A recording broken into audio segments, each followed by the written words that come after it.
question.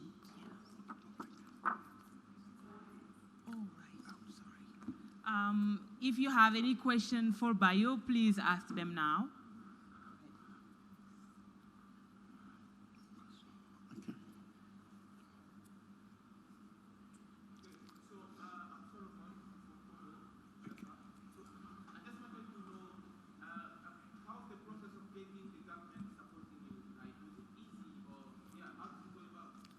For me, I think the narrative is you got to prove yourself.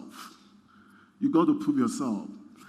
We put together a national growth agenda that government saw, and they got interested. Nobody responds to sentiment. People respond to purpose and impact. So it became easier for government to say, guys, come drive our inclusive growth modeling, macroeconomic modeling. So what I would advise is, as we scale up and build talent, let's channel those talents to solving local problems. Let's channel them towards solving local problems. And I think that's some of the things we had yesterday, even from Andrew. We can't play catch-up. We can't be like Western technology companies, but we can look inward and ask questions. Financial inclusion, agriculture, health, all the infrastructural deficits that are peculiar to our continent. How can we use AI to solve them? As soon as you're doing that in your corner, I tell you someone will see you. And that is our story. You know, when we started publishing stuff and they see what we're doing, they naturally look for us. And that for me is the story. Okay.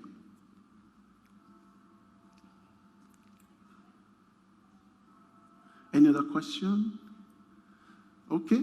Thank you very much.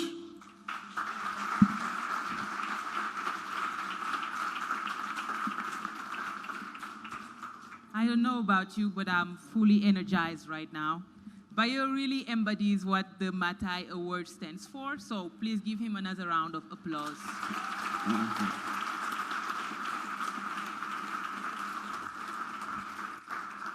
We are a little bit ahead of time.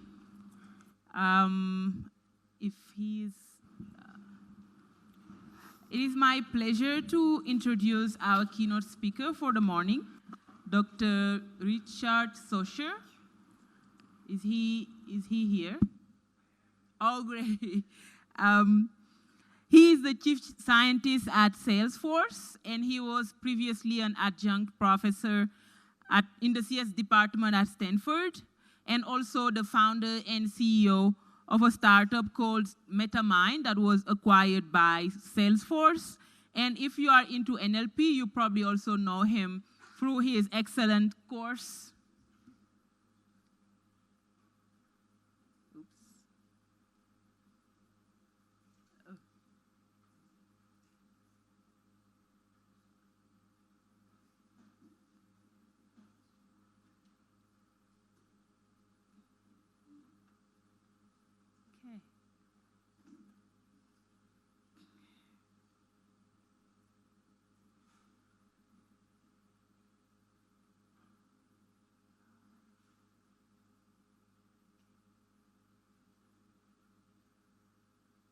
Bear with me 1 second.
All right.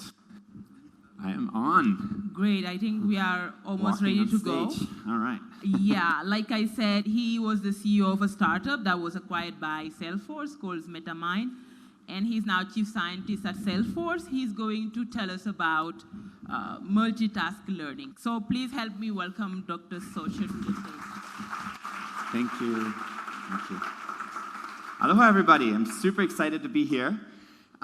Just arrived last night and look forward to meeting all of you later today. So I want to talk to you about one of the things that I think is probably one of the biggest open problems in artificial intelligence, and that is multitask learning.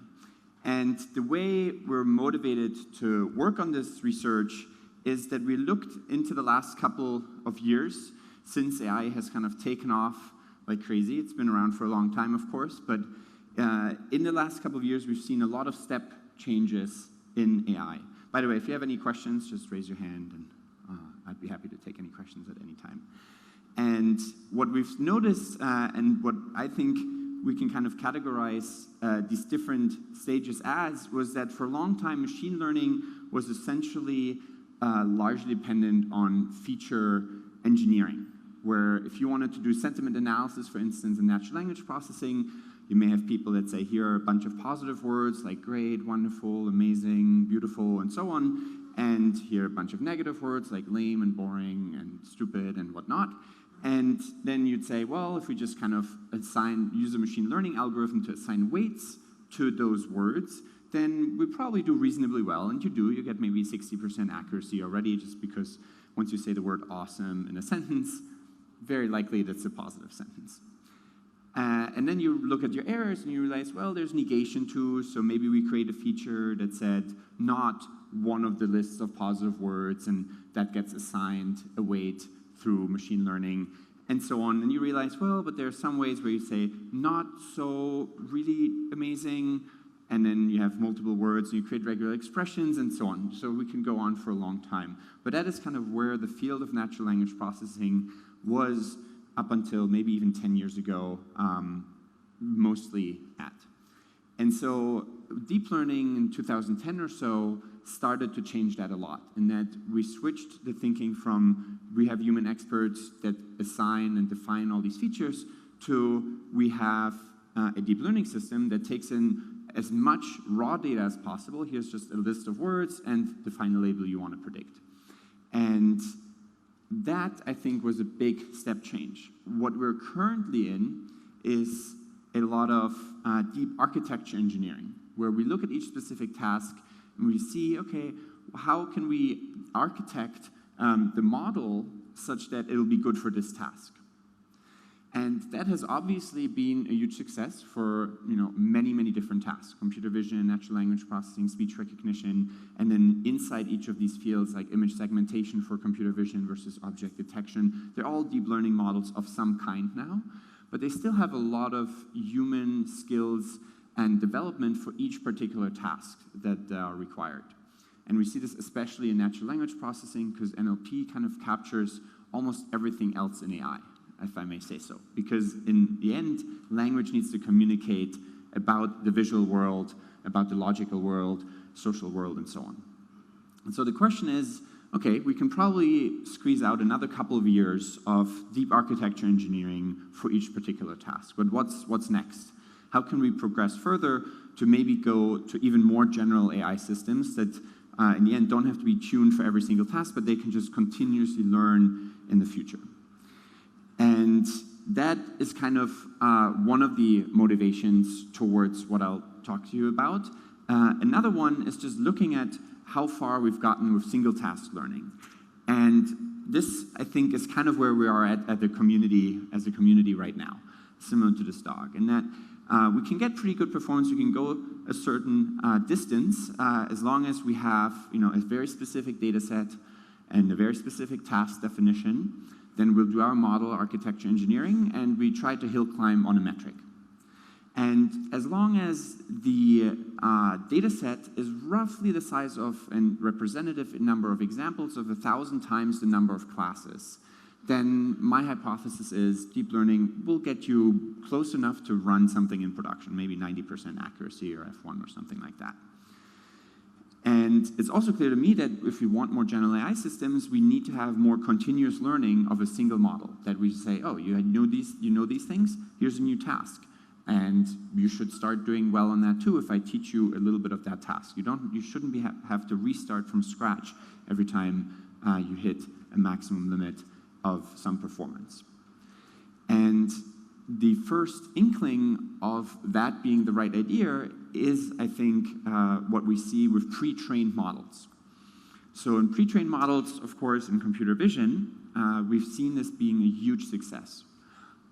We know that a ImageNet pre-trained convolutional neural network is probably the best place to start for any computer vision problem that you may have. And in computer vision, in some ways, everybody very quickly rallied around this idea that, yeah, sure, we should have not just the first layer pre-trained, but maybe 20 layers of a ResNet be pre-trained. And partly that was because in computer vision, everybody rallied around this one classification task. And it's very easy to say, well, if you can't even distinguish a cat from a dog or something, then why try to do full scene segmentation and scene understanding or something like that? We've seen a little bit of this also in natural language processing with word vectors. Word vectors starting with word2vec and GloVe, sort of single representations. Then we move to contextual vectors. And in my NLP talk in a little bit, I'll go into some more details on this. And now we have even more powerful contextual vector representations like Elmo and BERT. And we've had some success representing words and using a pre-trained word representation to start our deep learning models. And just a show of hands so I don't sort of talk past the audience, can you raise your hand if you're familiar with BERT? All right, cool. All right, so roughly 2/3 of the audience. For the other third that is interested in it and doesn't know it, in about an hour or so after this one, I'll talk about more details on word representations. But the main idea is that basically you look at the context of each word, and then you look at the statistics of how often does that word appear in the context of other words. And then it turns out that walking, for instance, appears in similar contexts to running and going and moving and things like that. And so now you have a list of numbers, a vector, that basically tells you that walking and running are more similar to each other than walking is to sleeping, which appears in different contexts with like bed and night and so on. All right, so in NLP though, unlike in computer vision, there wasn't a single task that the entire NLP community agrees on, that if you do really well on this task, you've clearly made a huge amount of progress in NLP. Because the sentiment analysis community has quite different models to the translation community, to the parsing community, and so on. And there are certain models that win in parsing that nobody in their right mind could use for machine translation just because the data sets in MT and translation are much, much larger and need to be much, much faster. All right, so the question then becomes, why has weight and model sharing not happened as much in natural language processing as it has in computer vision? We're really, for the most part, we just switch the softmax at the top, and then we can use the same model for lots of different kinds of things, mostly CNNs.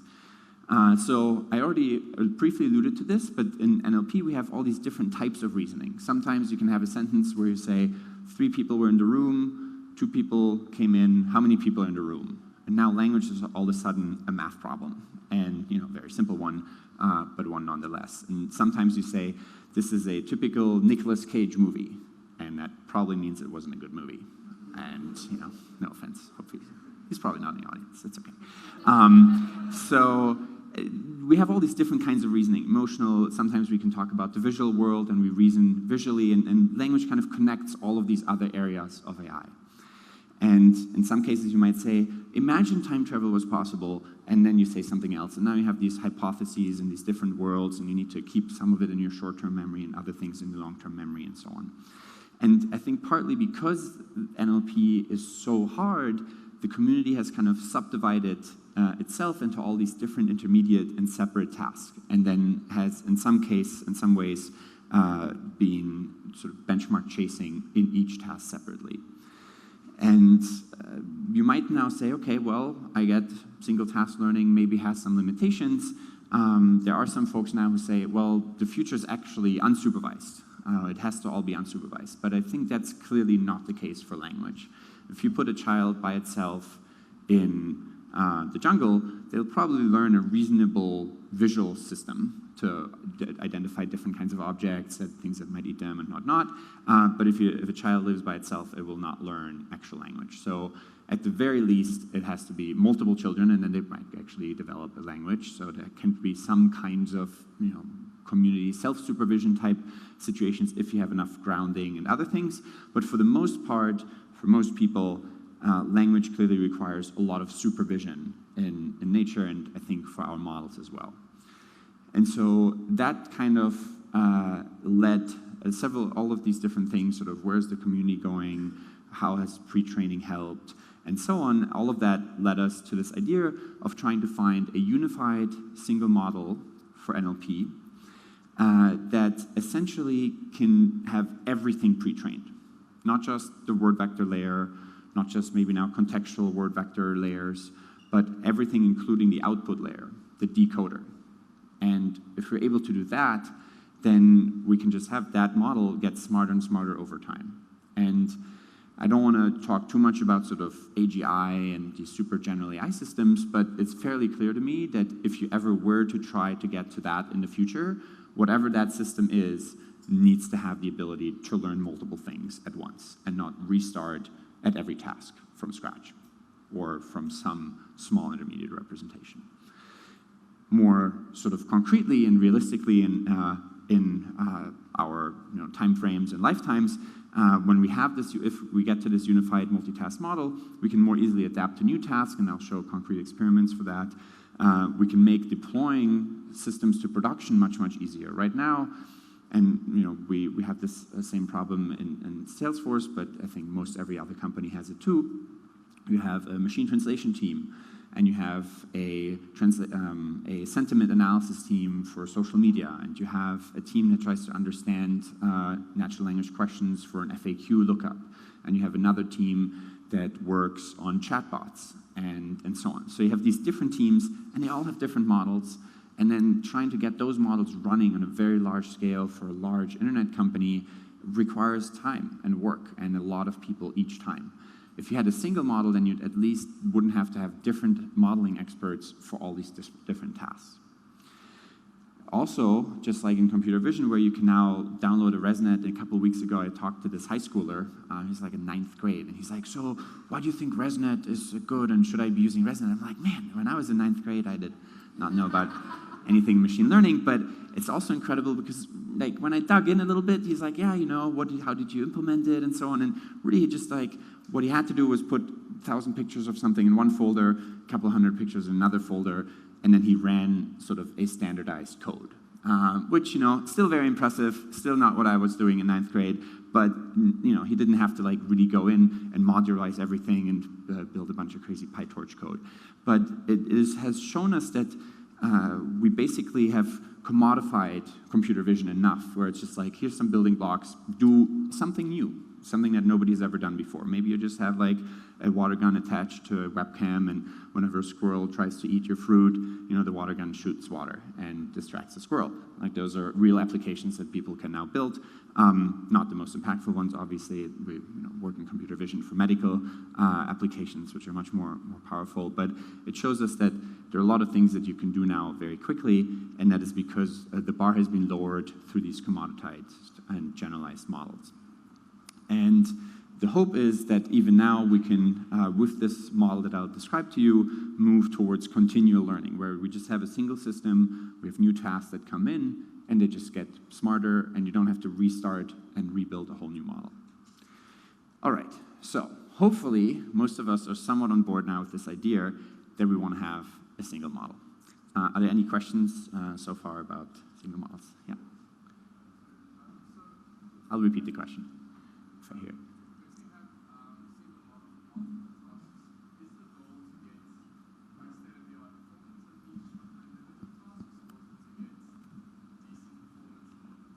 That is a great question. So the question is, when you have a single model, is the goal to get state-of-the-art on each separate task that are part of it, or we just want to have reasonable performance on all of them?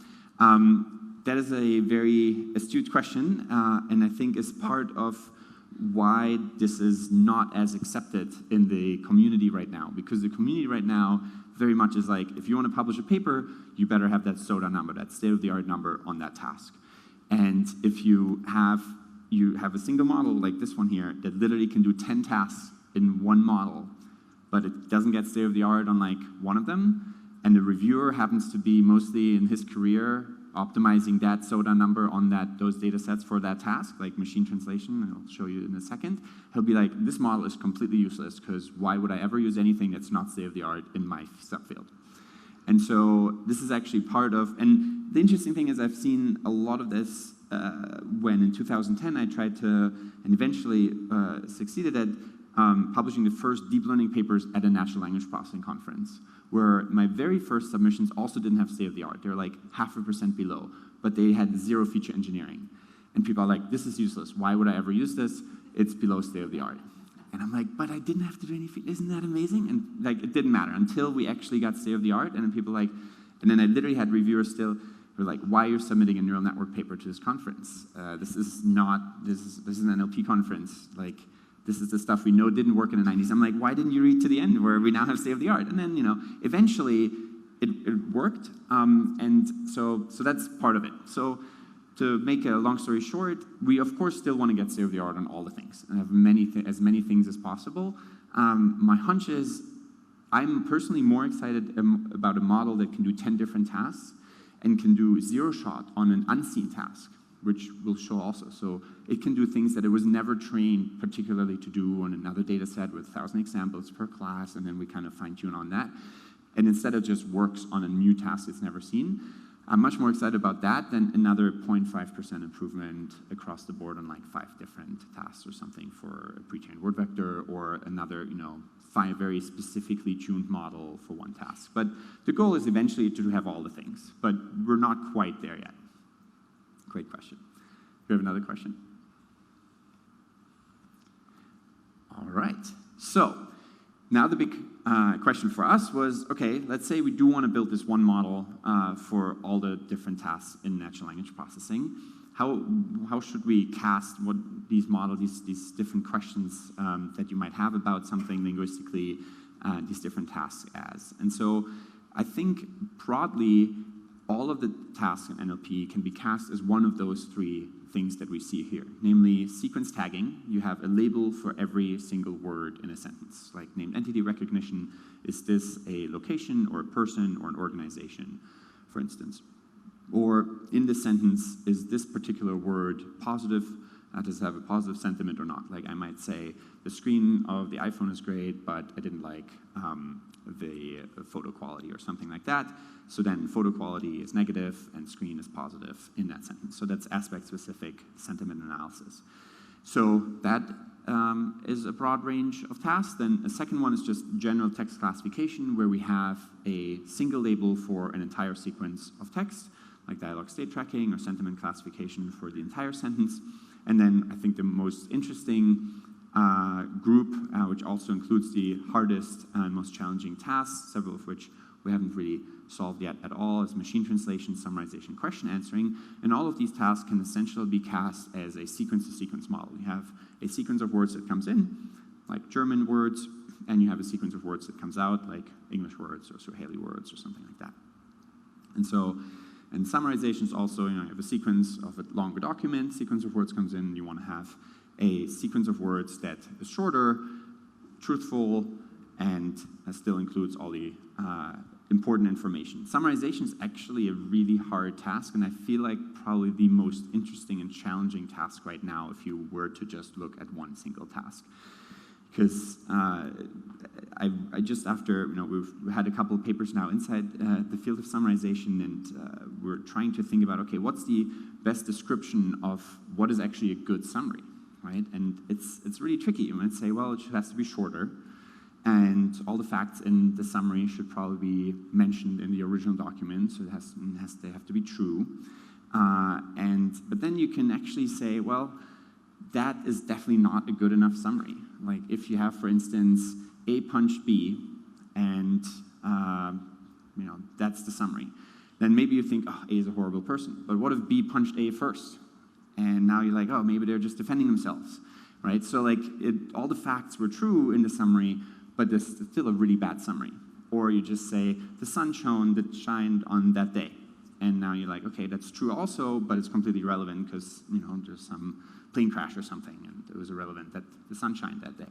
And so summarization, super hard. We'll use it as one of the tasks, and we'll take all of these with a grain of salt on summarization, because even the metrics of how we evaluate summarization are somewhat questionable.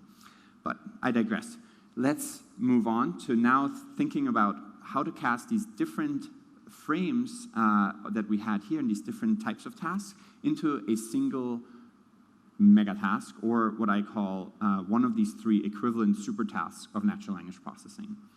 And what I mean by that is that basically any of these three, and basically every NLP task, can be cast as one of those three tasks here, namely language modeling, question answering, and dialogue.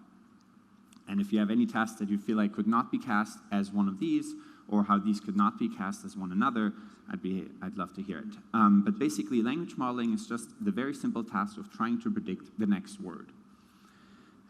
Language question answering, just, you know, you have a document, and you have a question about that document, and you want to get an answer about it.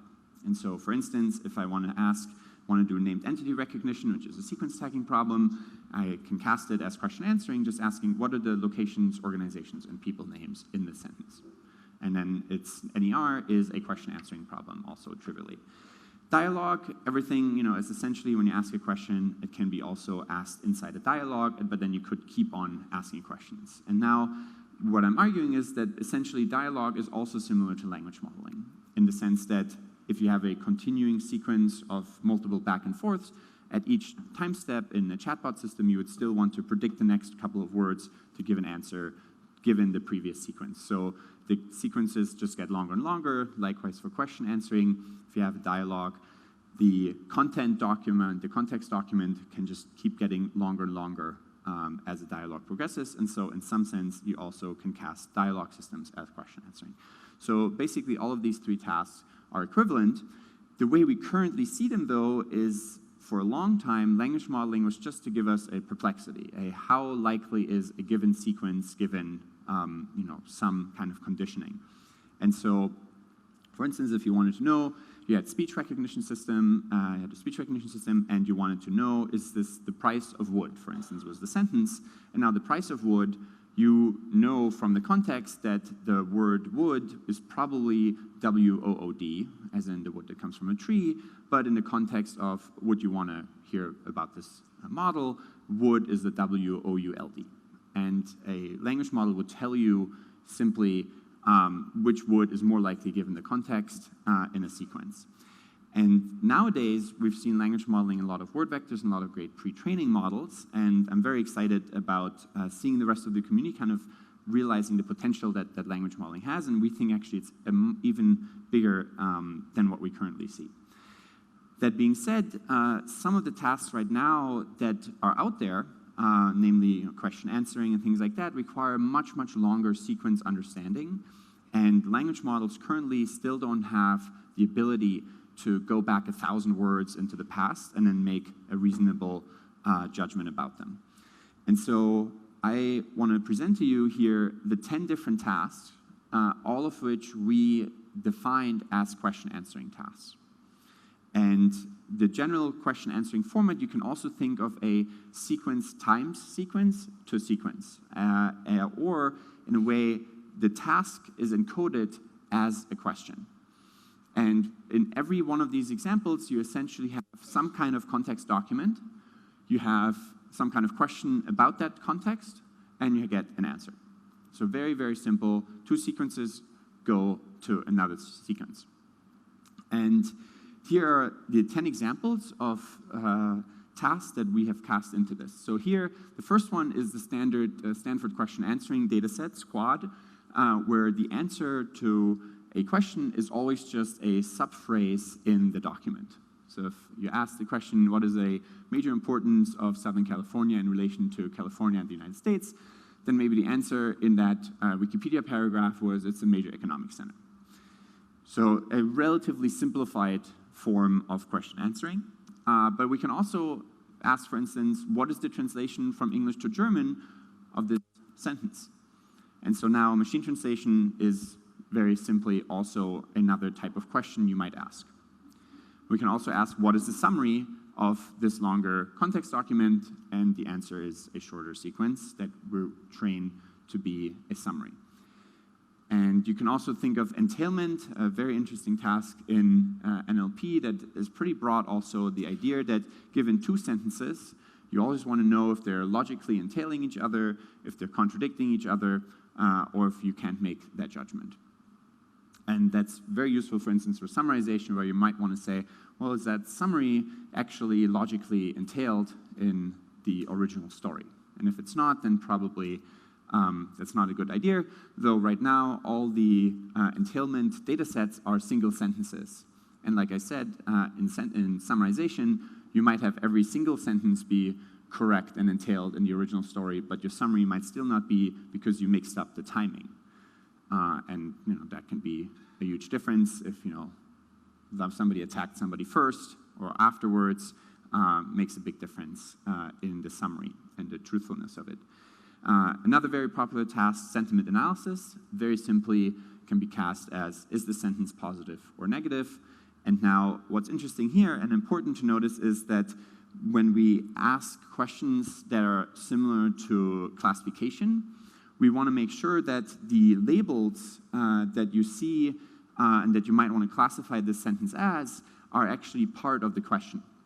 And it's somewhat a simple idea, but it's very important because this way we'll be able to ask questions that we've never seen at training time before. So for instance, we could say, Richard gave a talk and nobody clapped. Is Richard happy or sad? And so even though we've never trained it on here are 1,000 happy stories, here are 1,000 sad stories, but if happy and sad are also in here, and the model eventually learns that it can point to these kinds of words, and in this case here would correctly say, all right, this is a positive sentence, and it learned to do that by also knowing that it can restrict itself to answers that are somewhere in here. And so the color coding that you see here is that across these 10 different tasks, sometimes the answer comes from words in the context, sometimes the answer comes from a standard softmax word classifier, and sometimes the answer comes from words in the question.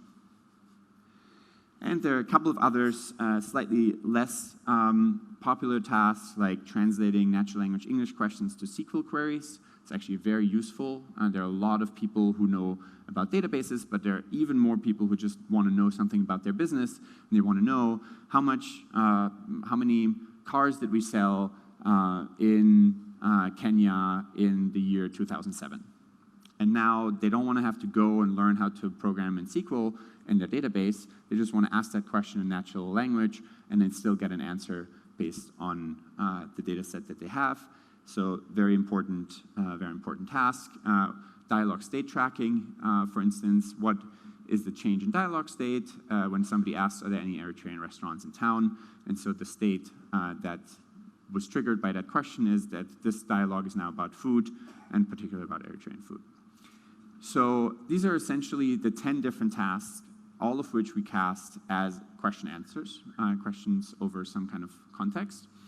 So we have also semantic role labeling, relation extraction, dialogue state tracking, semantic parsing, as in this English to SQL translation, and common sense reasoning, which is a pretty broad term for essentially Winograd schemas, where if you have a sentence here like Joanne made sure to thank Susan for all the help she had given, you now want to know which one does she refer to. So in some sense, anaphora resolution is another word for this. Okay, so basically, by casting all of these as question answering problems, we've moved from the standard supervised learning where you as a person or a researcher or a programmer define, here are my inputs X, here are the outputs Y I want to predict for those inputs. And instead you're including in your overall model, here's an input X, here's also a task or a question I have about that input X, and now give me an answer given both of those things. And what that enables us to do is that you can now elevate the model to figure out itself how to tune itself for each task and each question that you have, instead of you having to do that externally from the learning loop. We sometimes jokingly called the previous version graduate student ascent. Right? You know, stochastic gradient descent is graduate student ascent, where outside the tasks were defined and you just made the model do this. And whenever we've seen less feature engineering, less architecture engineering, I think the better eventually the models will get and the more generalized they get. So again, very simply, we use a question as a natural description of each task T out of these 10 tasks. And you might very correctly observe that in some cases, a natural language question is kind of overkill. For instance, what is translation from English to German? It's the exact same question for every single translation task that you want to trigger. Or, is the sentence positive or negative? It's really the same question every time for sentiment. But in half of the cases here, the question is actually different for each instance. So for instance, in question answering, you have a different question each time. For hypotheses and entailment, you actually include the original sentence, and we have, who's the illustrator of Cycle of the Werewolf. So you have different kinds of questions for semantic role labeling and relation extraction, for common sense reasoning, and for question answering, and so on. So half of the tasks, the question is different for every single instance, and for the other half, it's the same question just to trigger that task. But again, it would be nice if a normal person, and not a human, like expert and programmer, could trigger different kinds of tasks. All right, any questions so far about the task and the high-level ideas of everything is question answering?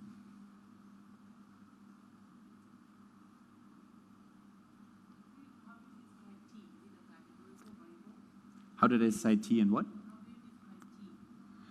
So how did we decide like which tasks to include? Oh, great. So what does T look like? So T is literally exactly this. So our task T definitions are just these natural words and natural sequences of words and sentences and questions. And that's how we encode each task. And we just let the model figure out how to actually deal with that. And it turns out the model is rarely ever confused about which task it's in based on these natural language triggers. There are some, for instance, like relation extraction and semantic role labeling that sometimes get a little bit confused with standard question answering, because there's a lot of zero-shotness in all these three. But for the most part, the model is not confused if we just trigger it with the questions and natural language as task definitions. Yeah, good question. Yeah.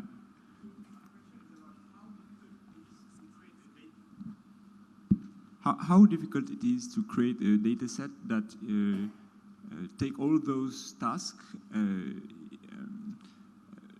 to make you able to learn? Great question. So how difficult is it to create a data set for all these tasks? Well, it turns out we will not create a new data set, because that is a lot for the community to chew on. Instead, we will take the most well-established and reasonably sized data sets for each of the 10 tasks, and we just do a lot of different pre-processing. It's funny, because when you realize, you think, oh, we'll just put them all together, and it's a question, it's not that hard. But then you realize, man, each of the communities even has a different definition of what a word is. And so for instance, doesn't. In some data set, it's DOES space and apostrophe T. And so it's two words. And if you want to define, did you get the right span or not, it has to be both of those words together and not just one word. But another data set defines doesn't as just a single word. And so you realize, man, like the communities have really diverged, and each of them has kind of worked on their own, and it's really hard to even unify them all with proper pre-processing scripts. So we thought it was very quickly, but it took us literally 3 months just to make sure all these different communities and tasks were formulated in a way that you can correctly identify and get the right metrics in the end for evaluating whether you're doing correctly or not. But yeah, we're not doing a new data set. We kind of have a metadata set that combines 10 existing ones. Yeah. Why did you decide to use this untitled task compared to maybe tasks that we Love that question. So why did we choose these high-level tasks like translation, summarization, so on, instead of more fine-grained tasks? I actually feel like if you make an argument that you shouldn't even tune your architecture for a particular subproblem in NLP, then also you probably shouldn't look at just these intermediate tasks, because those, I think, are getting more and more likely to get learned as just part of model learning. So for instance, why did we not include named entity recognition or part of speech tagging in here, just knowing that's an adjective or verb? Well, one, those are, I think, relatively simple tasks. Nobody's excited about POS anymore. Like, it's at 98, and it's been there for a long time, and maybe you get to 98.5 or something, or 99, but the world doesn't change that much with it. And I think these intermediate tasks are interesting if you're a linguist who wants to learn about language. But if you're an AI researcher or a practitioner, then really you just want to solve the task. And if you can do perfect in POS, but in the end your translation system still doesn't work, you didn't care about that intermediate task. And I think what deep learning has kind of shown us is that somewhat artificial separation into these intermediate tasks is not quite as necessary as we thought, and we can now do translation, for instance, without parsing, without NER, without POS, without any of these intermediate tasks. And if we can, and this is kind of, again, the difference, if you're a linguist, it's totally fine. If you want to just study language in order to understand language better, then it's great, and you can use this kind of framework to do any kind of tasks you want, like POS tagging, because maybe you want to understand how often different languages have adjectives before the verb or noun or after, right? And that's a totally legitimate thing to do. But if you are a practitioner, I think, of AI, and you want to get these tasks for real users to work better, then I don't think we have the necessity anymore to even work on these intermediate tasks, period. Like NER sometimes is still a little more useful because you can actually extract named entities in order to trigger certain things. Like if I see this company, then I want to do something, and I do automatic stock trading. So for instance, as a fun side note, very linguistic, in 2011, people realized that whenever Anne Hathaway started a movie, so Anne Hathaway, this very famous actress, she won some Oscars, and every time she started a movie, the movies got good reviews, the stock for the company Berkshire Hathaway, very different Hathaway, but same spelling, went up significantly. Every time she does a good movie, wins an Oscar, Berkshire Hathaway goes up. And so people know that there was already like algorithmic trading going on. People looked at the news and tried to very quickly trade on the news that was coming out. And in this case, we're doing entity disambiguation mistakes. And there, if you wanted to build the system and you really don't want to lose a bunch of money, you probably still want to use an NER system. But I think these, especially the first three, are probably the most interesting tasks of NLP, and they're the ones we're the least close to solving. But I also am questioning whether they need these intermediate representations that linguistics has done before. We could go, probably this is like my first approximation to an answer, but I'd love to talk about it some more. All right, so basically now, as we're designing the system, we converged on everything as a question answering problem. Now, how do we solve this problem? Well, the simplest way would just be, you have a classifier in the beginning, you say, if translation, then run this translation model. If sentiment, then run this sentiment model. And of course, that's not what we're trying to do. If we did that, then there still would be no transfer between the tasks and no zero-shot capabilities of new tasks and any of that. And so we don't want to have any task-specific modules or parameters because we also want to not force the model to say, only use this skill to answer this kind of question. Maybe eventually we want to have combinations of skills and so on in the future. So we want to have the model be able to adjust internally to perform these separate tasks. And so all of that led us to this multitask question answering network for the data set that we define as decaNLP, the Natural Language Processing Decathlon. So 10 different tasks in one data set, the ones I just described, all cast as question answers, and we'll have a single model that essentially tries to give correct answers for all of these 10 different ones. And on a very high level, it's relatively simple. Namely, you start with some kind of context, some sequence model that goes over a context document. Then you ask a question The question is also just a sequence of words. And then you generate one answer, one word at a time. And you can generate answer words through 3 different mechanisms, namely pointing to words in a context document, pointing to words in the question, or choosing a word from standard softmax like external vocabulary. And we'll learn some pointer switching mechanism that basically tells us which one to use when. All right, now I won't go into too many details of this model, but if you're somewhat familiar, and I know 2/3 of you are, and the other 2/3 maybe we'll chat a little bit afterwards, is most of these standard things that you've seen. In some ways, this reminds me a little bit of what Alex Krzyzewski did with convolutional neural network, where there's nothing really novel in there, but it's really tuning all the existing things that are out there really, really well and applying it in a new way, and then finding a couple of ways to actually make it work together. This entire code base is public. It has over 2,000 forks and stars and stuff on GitHub combined. And you can download it and run these experiments and get all the numbers that we mentioned here in the talk, and also apply it to any NLP tasks that you might want in practice.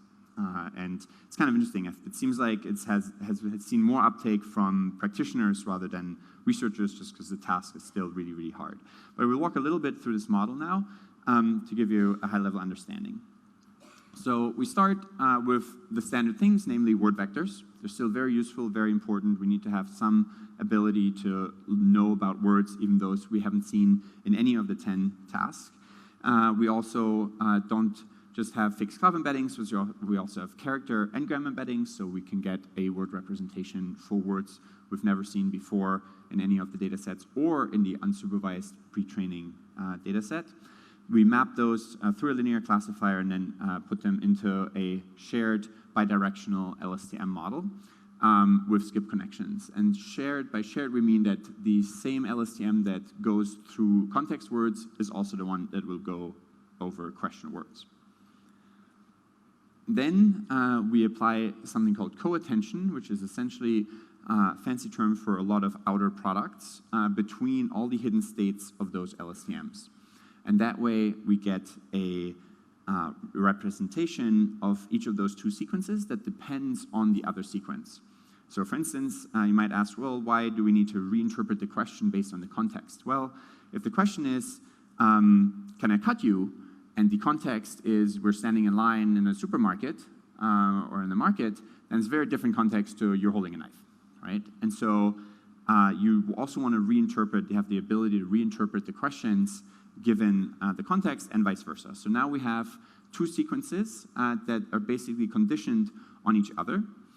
And then we plug both of those through transformer layers, the basic layer type of BERT and a lot of other popular models.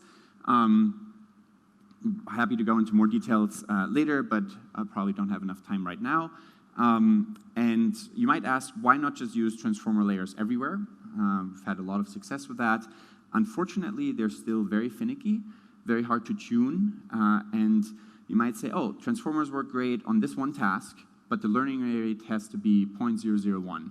And if the learning rate is not 0.001, it doesn't work at all on that task, and it needs to be 0.005 on, to make it work on this other task. And unfortunately, the transformer layers are not robust enough yet to be able to replace all the previous layers and co-attention and LSTMs. In fact, we had to, in the end, put again some LSTMs before and after the transformer layers to really make them robust enough across a bunch of different tasks. And then once we have now a basically sequence of all of these different words based on their conditioned on the entire context of both the question and the input document, we can now run a standard autoregressive decoder, which essentially is a classifier that at each point chooses between different attention mechanisms that might point to words in the context or points in the question, or choose an external vocabulary. So each of these will give us a distribution over potential output words, And in the end, we simply have a convex combination of each of these three different multinomials. Does that make sense? Any questions high level about this model? So a lot of the standard ingredients, LSTMs, glove word vectors, transformer layers, and then a very simple convex combination of these pointer mechanisms, which intuitively are also just inner products between different words that you might see in the question in the context. All right, so now we have this model, we have the 10 tasks. Now how do we evaluate it? I mentioned there's some tricky issues with evaluation of a lot of these different kinds of data sets, and indeed each different subcommunity has defined its own metric. And if I want to put my really skeptical hat on, there are a lot of issues with most of these metrics. I'm actually going to argue, though, that you have less issues with all of them combined than you have with every single one. So the issues don't compound, but they actually alleviate itself. What do I mean by this? For instance, we've seen that machine translation is basically defined, how well you do machine translation is defined by this blue metric or blur metric, which is essentially a somewhat clever way of measuring how many n-grams overlap with your ground truth answer and your actual translation. And when sometimes you can translate the same sentence in different ways, but you probably want to have some kind of n-gram overlap to the ground truth. People have found that blue metrics don't necessarily correlate super well with human judgments. We've also noticed that Rouge, for instance, is another way to measure n-gram overlap essentially between a summary and a model, has a lot of issues and doesn't at all account for whether the summary is true or not. All right, and it seems kind of important for summarization to know it's actually a true summary, but if enough n-grams overlap, then you call it a success. So each of these have their own problems, but I think the problems get amplified when you have a community that just focuses on making that metric half a point or 1 point larger and then call it a successful paper. It's actually much, much harder to do that when you get evaluated on 10 tasks combined. And what we've noticed is it's really, really hard to get out of our thinking as researchers because we're so stuck, I think, as a community to be like, as an overall community, be like, well, this is the metric, I'm just going to fine-tune it. What we found is if we just look at the one blue metric and we fine-tune that, a lot of other metrics go down. And so you all of a sudden have to do model evaluations in a much more generalized way. And it's much harder to find sort of shortcuts of like, oh, if I just change the model a little bit here, I do beam search because I know from machine translation that works. That actually hurts somewhere else. And so it forces you to think much more broadly about all of NLP rather than each specific task. Now, you might argue, why didn't we just simplify it then and use a single metric? Well, we do want to be comparable to a lot of the other work that is out there on each of these tasks. And in some cases, it makes a lot of sense. So for instance, you don't want to use for a very unbalanced data set an accuracy metric or an exact match metric. You want to have some normalized F1 score and so on. And so we basically decided after a lot of back and forth and discussion to stick to each subcommunity's official evaluation metric. What's nice about all of these is, at least in theory, they all are between 0 and 100. And so what we're going to do is basically just sum them all up and say the new DECA score for these 10 tasks is the sum of how well you do on all of them. And as I've given this talk over the last 2 years or so, people say, oh, but it is ridiculous. Why don't you make Winograd schemas more important because they really have this AI vibe and they're really much harder, and translation is just summary statistics and co-occurrence counts, and that doesn't really capture real reasoning.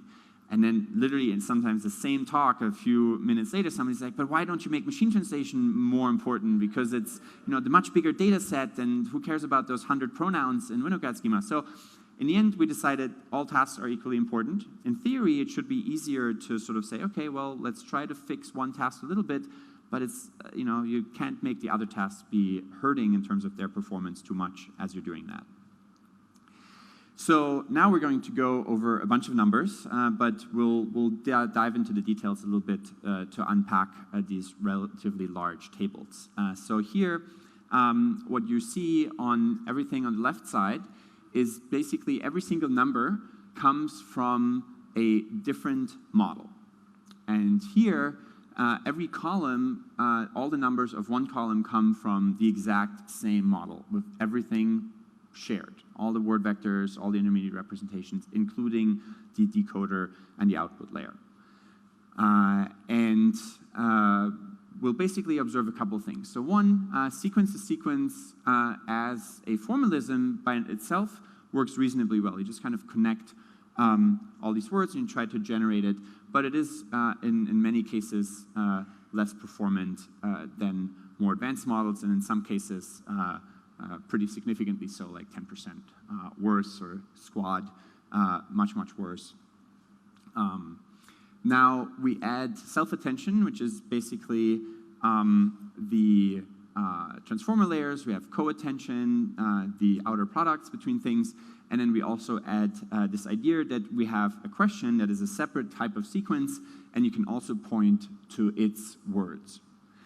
And that is basically the summary. So here, we want to look at the deca score between these different models, and we definitely see the deca score improving a lot. But let's dive into some more of the details. So the first thing is transformer layers and the self-attention really benefit a lot in both single task and multitask settings. So especially for question answering, where you want to point to a specific sequence, the transformer layers help significantly, like 20% increase in normalized F1 and exact match and things like that. Second observation, question answering and semantic role labeling actually have a surprisingly strong connection. This is especially because semantic role labeling, there are a lot of different semantic roles. We also see for zero-shot relation extraction, for instance, we have a huge increase. So zero-shot relation extraction is like there are new types of relations that you didn't see at training, and you still want to be able to identify, is this like a teacher-student relation, or a like seller-buyer relationship based on the sentence, and things like that. We also see that pointing to a question is surprisingly essential for this overall model. What I want to also point out here is that even this is kind of amazing in the sense that these are the same architecture, just tuned on each task by itself. But that's also cool. We already have an architecture that works really, really well, and you can just tune it on any particular task. If you just care about that task, you can use that architecture even if you don't believe in multitask learning and combining all of these tasks. So that in itself is kind of incredible, that we found that we now have these kinds of architectures that work so well across tasks. So pointing to questions, surprisingly important. Surprising because even for things like sentiment analysis, which is just a simple classification problem, it was better to learn to point to the word positive and the word negative, which, by the way, also have their own word vectors, so class labels have some semantics already associated with them too, than just having a standard classification. And yeah, like I just said, multitask learning helps a lot in the zero-shot case. And that is kind of what I'm personally much more excited about, that you have almost a doubling in performance for a really hard zero-shot kind of task. But not all is great. So one, machine translation actually suffers a lot in the multitask framework. So you see here the second row, English to German translation got a lot worse. And that is largely because most of the other tasks learn to point to English words. And then you have this 10th task, which we wanted to include to make it hard, but maybe it made it too hard. Because now people are like, well, it's very easy to, if you're a translation reviewer, to say, well, this model is horrible. Nobody should ever read this paper. But there's some ways to fix it. But it's also clear that as you have these intermediate representations, all of which are in one language, if you now have one task only that now needs to generate a lot of German words, it's actually quite bad. And so that is one of the main reasons in the beginning of why the DECA score of a single model was worse than these 10 separate models if you were to have a system that perfectly could separate all the tasks. So this is kind of, we put it in parentheses because you need to have a perfect classifier. So as a question comes in, it needs to be perfectly classified into this is a zero-shot relation extraction task, or a squad task, or a translation task, and so on. And of course, translation versus sentiment you can do with 100% accuracy, but zero-shot relation extraction, semantic role labeling versus squad or question answering actually would make mistakes. So there is not a single sort of an oracle number that you were to sum it up, but it is still a number that we want to beat. And so we then looked into a lot of ways to improve the system, and one of them is actually on how do you optimize this. A lot of these tasks have very different sizes. So IWSLT for translation has hundreds of thousands of training samples, and window guard schemas only have a few hundred. And so this is another sort of unspoken issue in AI. Like if we have a system that has 10,000 training samples for one class and 100 for another, it just won't work. And nobody talks about that, and it's just kind of well accepted, and a lot of hacks, like we can weight the minority class a little bit larger with a little weight in our objective function. We can do some clever things in the optimization. And so we did all of this, and it turned out several of those officially well accepted hacks didn't quite work. So the first idea was we do fully joint training, which worked surprisingly well, where we just go through all the different tasks, and then each mini batch we basically take from one particular data set. Then we thought, well, there's this whole paper that has 1,000+ citations on curriculum learning. So maybe what we should do is we start with simple problems, and then we get successively harder and add more and more of the harder problems. And it turned out that was the opposite of what you should be doing. And intuitively, it kind of makes sense. If you make this whole complex model of all the transformer layers and LSTMs, and then you train it first all the way to do really well in sentiment classification, which is probably the simplest task of all of the 10, then it'll just get really, really good and make all of its parameters good at saying positive, negative. And that's it, and we'll do nothing else. And if you then say, all right, JK, now not just positive, negative, but all German words and all squad phrases, and it's really hard to get out of that local optimum that it's now stuck in with all of its weights. And so what you actually want to do is the opposite, namely what we call anti-curriculum pre-training, where you actually start with the hardest tasks, you force the model to stay quite general in all the parameters and be able to generate a lot of different kinds of outputs, and then you just add sentiment in the last couple of iterations after you've done working on the really hard tasks. So with this anti-curriculum strategy, we made a big jump in DECA score, and then we started tuning a bunch more on basically trying to close this gap. What's interesting is sometimes with certain things like anti-curriculum, we dropped the gap, but sometimes we had improvements like even better word vectors, like Cove instead of glove, and so on. And then we're excited because our DECA score for the single model got better, but then also all the single tasks got also better, and the gap actually increased, and it wasn't, we're not as excited about the single task improvements, but want to keep it real. So of course we ran all the improvements we made on the single multitask model, also on all the single task models, and so everything improved. So that's great also, but the gap got larger again. So then we started thinking more about this anti-curriculum strategy and included more of the harder tasks into that first phase of training, and then basically dropped, that basically helped us drop the gap to about 5 points. And then we realized, well, translation is still not doing as well, so we started oversampling, and just inside each of all the iterations, we just kept oversampling the translation task and put more of those training samples in more of the mini batches, and that helped us drop the gap to a little less, around 1 point. And so basically now, statistically significantly speaking, we're pretty much the same. So we're able to train a single model to do as well on 10 different tasks than 10 separate models, which I think is pretty exciting.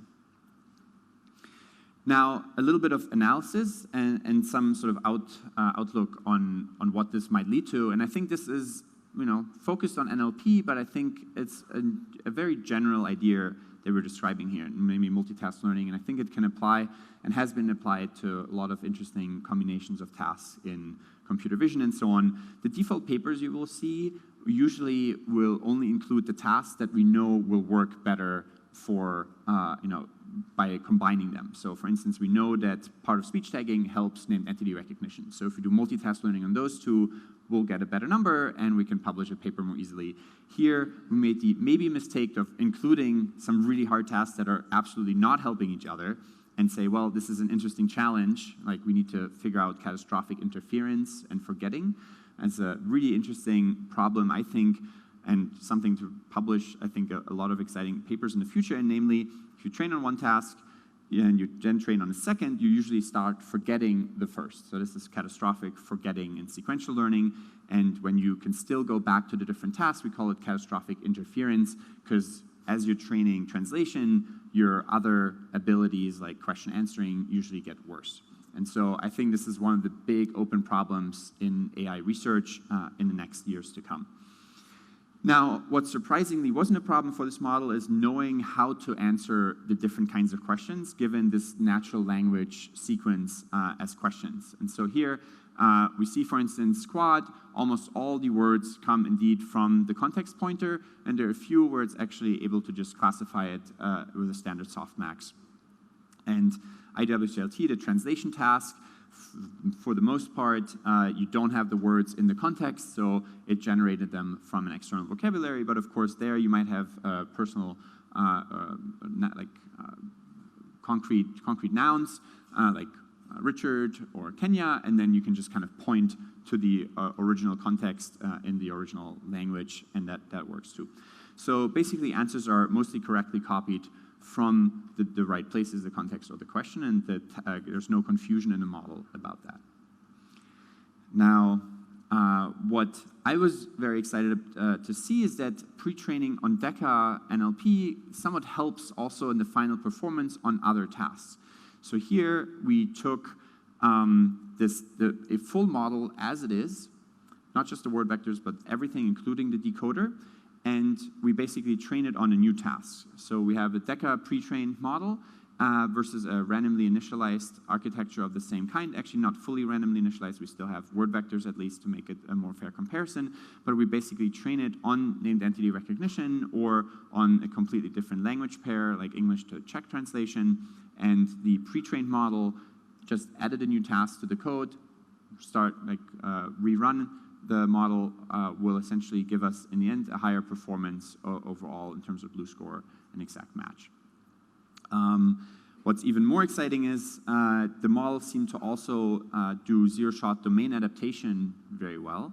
Namely, we had trained it on movie reviews, but we, out of the box, with no extra training, achieved 80% accuracy also on Amazon product and Yelp restaurant reviews.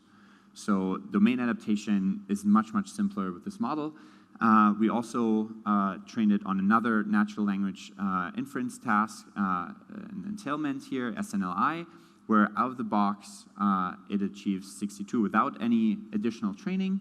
But if you then fine-tune it, it'll get, of course, a lot better on that data set, and then also is better than having a model that was randomly initialized. Now, this part is sort of the most exciting, I think, and we have seen sort of more quantitative ways of seeing this, or observing this in the zero-shot relation extraction numbers. But here we came up with our own examples of trying to make the model classify something it's never seen before. And basically, we came up with some simple stories like John had a party, but no one came and he was all alone. And we asked, is the story sad or happy?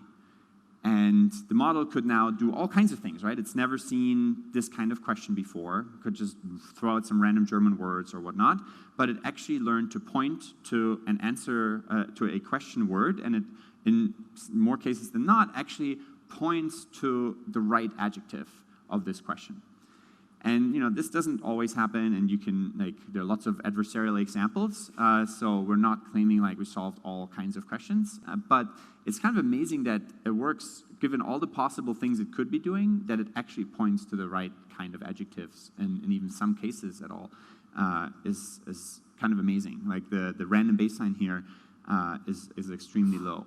And so I'm more excited about that kind of capability than another 2% blue point improvements after tuning and adding a bunch more data to a particular task. And I think there's a lot of interesting things that we can evaluate and explore in this direction and kind of generalize AI system past exactly the convex hull of things that they've been trained on. All right, so hopefully I could encourage some of you to think about this kind of line of research. I think it's a super interesting new framework, thinking about multitask learning and unifying different AI tasks. It helps us with more general language understanding, multitask learning in and of itself, of course, domain adaptation into different domains, transfer learning. We can actually study how well could output layers transfer also, not just word vectors.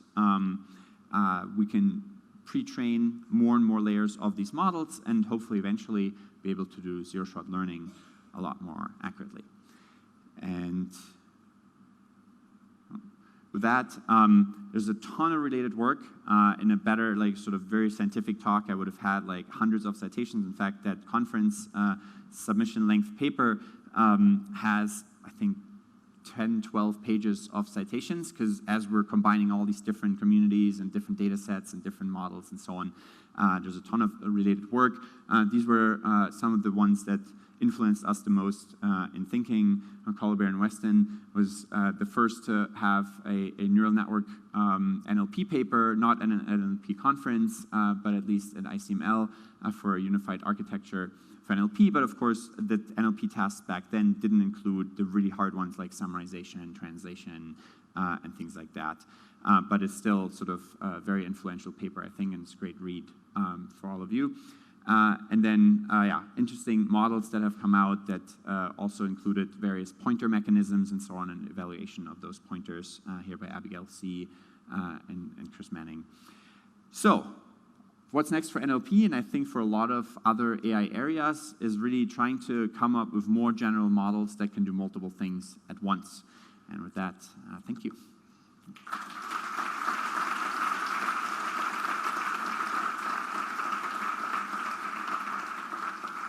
And I think we have time for a few questions.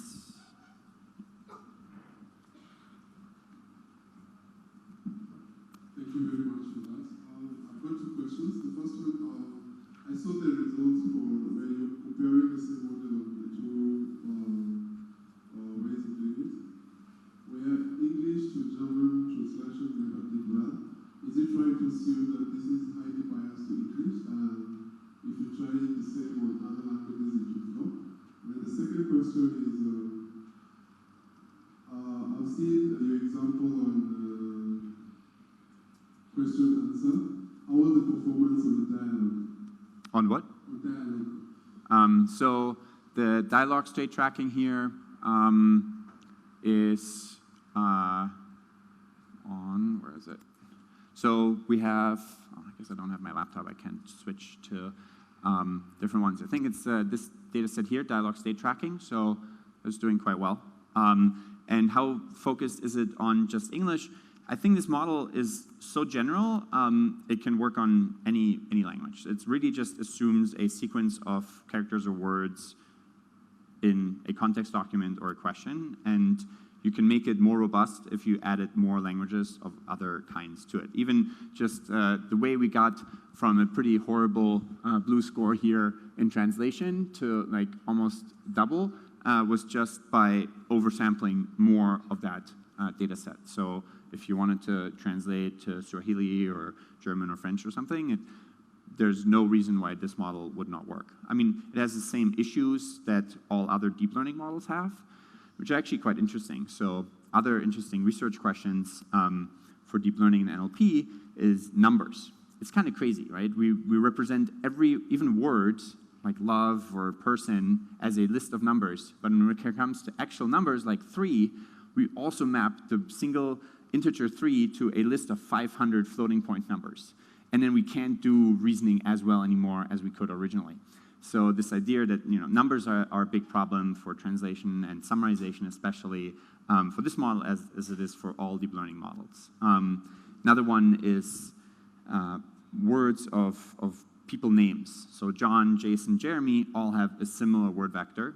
But in the summary, it's really important if Jeremy got murdered or something, or won the Oscar versus Jason winning an Oscar or something, right? And so, but for summaries, they just look at similarities in word vectors, and then they will often become factually incorrect because they generate the wrong word vector of a different first name. But those problems are kind of general for all deep learning NLP models.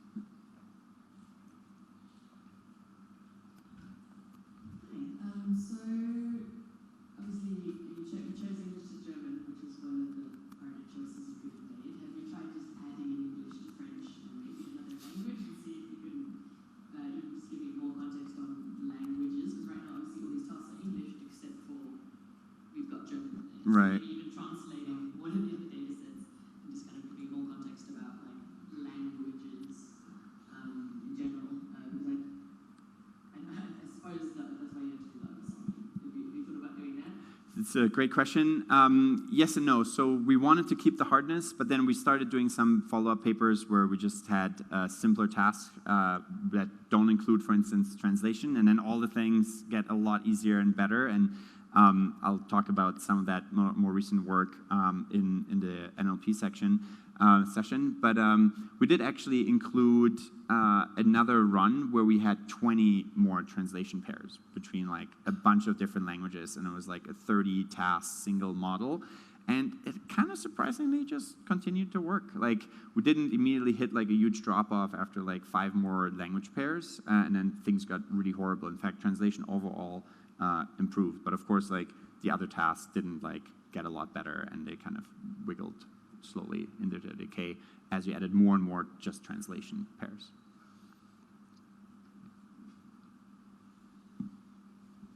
So I appreciate like the approach you're taking where you're trying to transfer from task to task and not just intermediate representations.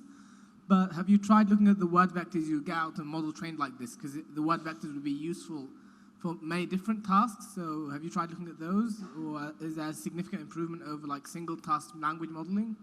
Learn word vectors? Sorry, what's the question? If word vectors improved? Or? Yeah, so if you can get word vectors out of the multitask learn model. Oh, that's an interesting question. We didn't try that. So you're thinking about maybe taking the final representations of the model somewhere right around here? Like thinking about these as your contextual word vectors and then seeing if they worked on other tasks? Is that the question? Yeah, something like that. So in some ways we did, in the sense that we applied it to named entity recognition and different domain adaptation, sentiment tasks, and so on, and just immediately looked at whether they worked or not. But the nice thing is we didn't have to. We could have made our lives even easier and say, yeah, sure, we just take this and now we retrain the last part again. But that is kind of what everybody else is doing with all their word vectors. But you're right, that might be a simpler thing to do well on. And should probably be evaluated. That's a great idea.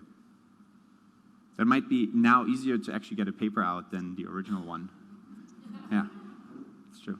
And it's kind of incredible, but papers are, and I keep thinking about this, like such an economic, like amazing opportunity. Like if you have a good, strong NLP paper at ACL, EMLP, or an ICLR, ICML kind of paper, like, your income just like doubles, even in Silicon Valley. So from here, it might like 10x, 20x. It's just incredible. So I think there are a lot of interesting like opportunities for papers, and you definitely just mentioned one. That's cool. Yeah. Good morning, I'm James. I'd like to know, is there a reason why you didn't include some image-related tasks, like for example VQA, because maybe try to also measure the performance on multimodal data might be useful. Try to incorporate information from visual context might be useful. So is there a reason why you did not include a VQA task? Great question. So why did we not include visual question answering? We actually talked about it a lot. There's a lot of back and forth, and people are like, oh, why not add one? But then some arguments for why we have not yet. It's definitely a very reasonable thing to do in the future. One, I didn't want to have a separate, like, if we also have images, then add this other mechanism to it. I wanted to have a single model for everything. And then we realized there's still so many problems in just all the NLP tasks to be unified that it felt like a little too early to also include yet another modality. I was like, Brian said, oh, let's just throw that in there too. And I'm like, well, let's just solve this one a little bit more so that we actually get state-of-the-art numbers on more tasks and so on, rather than adding like an 11th one in. Because then at some point it becomes a little much, and it becomes more and more of an engineering challenge also, and it's harder and harder to think like, how do we actually optimize in this multitask setting and so on. But it's definitely something that this, I feel like, should help, as in when you know about entailment, it would definitely help in doing visual question answering better, right? Because you know that 5 people playing soccer is logically entailed in 10 people playing soccer. Like, you need to have 5 at least to get to 10. And so I would assume that this model kind of benefits in that transfer learning setting for VQA too. Sorry, yep. I asked this for disclaimer that I know very little about NLP. What is the structure of your vocabulary reference? And is there a lot of opportunity to include some sort of semantic knowledge representation in this multitask learning setting? So in some sense, the best approximation to semantics that we have in the meaning of words is just these word vectors. And they essentially just capture co-occurrence statistics, which sounds kind of lame, but it's a really, really powerful idea that, all of these, glove and word-to-vec, word vector representations came from, and it works surprisingly well. So I'm sure most of you are familiar with this if you're in NLP, but for instance, if you take the word vector of, and this is probably the single best example, a lot of others aren't as exciting, but if you take the word vector of king and you subtract the word vector of man and you add the word vector of woman, you get to somewhere into the vicinity of the word vector of queen. And so there are actually a lot of semantics that are captured just through those co-occurrence statistics. And where you run into problems is with antonyms, for instance. So good and bad, actually, with just co-occurrence statistics, are relatively similar to one another, because this movie was good. I thought the talk was good. Like, I had a good day. All of these, like, you could have put bad in there too, and it's not an unreasonable sentence also. So antonyms often get similar word vectors, and then country names get similar word vectors, and people names get similar word vectors. And so even though they're, in very many cases, like very, very different kinds of people. So there are issues with it, but that is kind of the best approximation to semantics that we currently have. You can also infuse ontologies into these by backpropagating and trying to complete a knowledge base.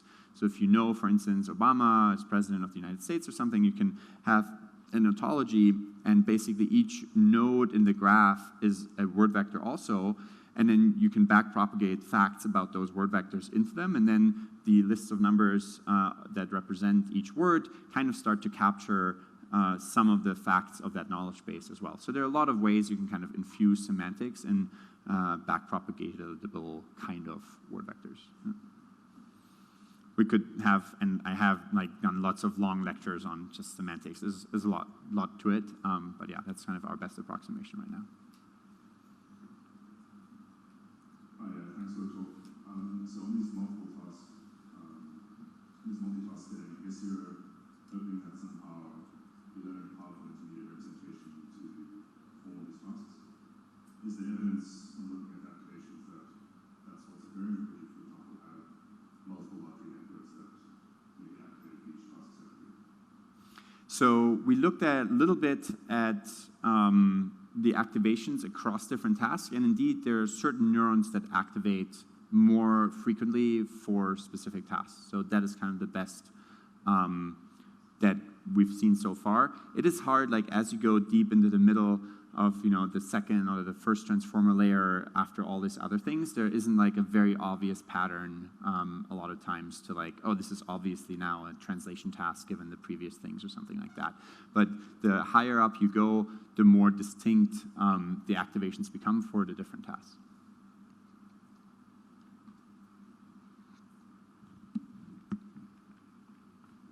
I think there's one up here. Okay, hi. Did you consider using ensemble methods, or was there benefit in having all the data trained through the same model? We have not done an ensemble yet. I think that in my eyes, like ensembles are often a good way to get to that last spot on the leaderboard. If there's a lot of competition and all the ideas are sort of out there and you try to squeeze out another 1 or 2%. But I think originally when you're just starting out on a new research problem, it's probably not the first thing I would jump to. And this is kind of all very early days still to try to create a single model to do something really useful. So my hunch is, for sure, if you train an ensemble model, especially with the various different optimization strategies that we had to come up with over the course, like all these different kinds of training strategies, and then you ensemble that, very likely you'll do better. So it's a reasonable thing, but you have to also acknowledge that these models are already quite large, so then having to run an ensemble of a bunch of really large models will just slow you down quite a bit. And I think research-wise, it's more interesting to try to get that single model to do more and more things more accurately still. Yeah. But it's definitely a reasonable way to squeeze out a couple of percentages.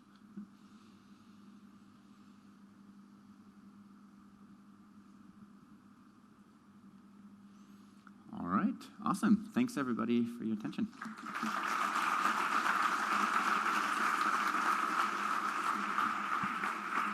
Thank you.